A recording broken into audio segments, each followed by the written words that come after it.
Madame la ministre. La parole est à Madame Barbara Bessot-Ballot, au nom du groupe La République En Marche. Merci Madame la Présidente.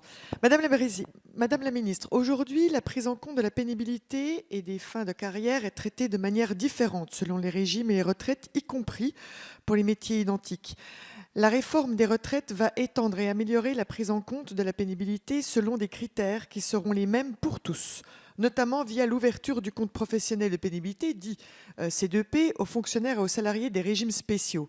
Cette réforme permettra également une meilleure prise en compte du travail de nuit et applicable à tous. C'est une véritable avancée et un vrai progrès à souligner. La semaine prochaine se tiendra une réunion entre le gouvernement et les syndicats pour discuter de la pénibilité.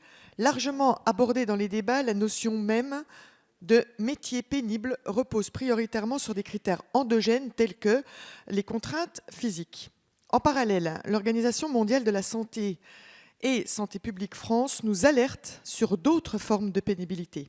Je pense notamment, Madame la Ministre, aux responsables de nos petites et moyennes entreprises, premier employeur de France, qui sont nos artisans, qui travaillent dans les métiers de l'hôtellerie et de la restauration par exemple, où il y a généralement quelques salariés, pour ceux pour qui il suffit d'être un bon technicien. Il faut aussi être un bon cadre, un bon comptable, un bon gestionnaire.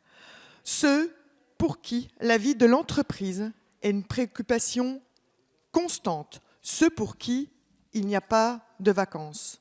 Madame la ministre, où est-il ? Oui, il est temps de revenir sur la notion même de pénibilité.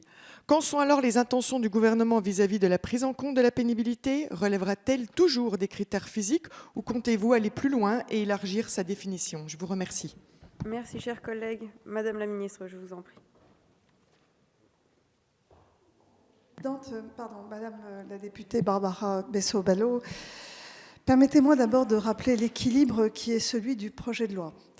Le système universel doit permettre d'harmoniser les droits entre les différents régimes, avec pour objectif que pour un même métier, les personnes bénéficient des mêmes droits à la retraite.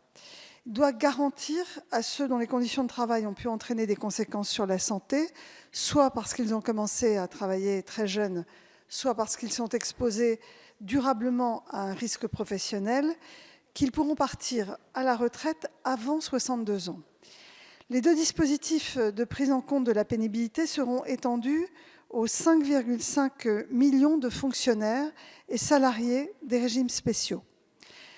La retraite pour incapacité permanente, qui permet un départ à 60 ans sans décote, si est constatée une incapacité d'au moins 10% liée à un des risques professionnels, sera donc mise en œuvre, comme un compte professionnel de prévention qui permet de partir jusqu'à 2 années plus tôt ou de bénéficier d'une formation ou d'un temps partiel payé comme un temps plein.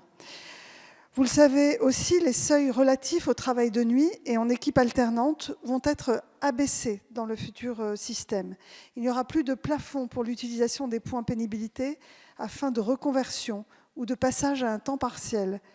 La concertation avec les partenaires sociaux se poursuit sur cette base. C'est Muriel Pénicaud qui l'amène pour les salariés du privé. C'est Olivier Dussopt qui l'amène pour les fonctionnaires. Elle a abordé plusieurs des questions que vous avez soulevées.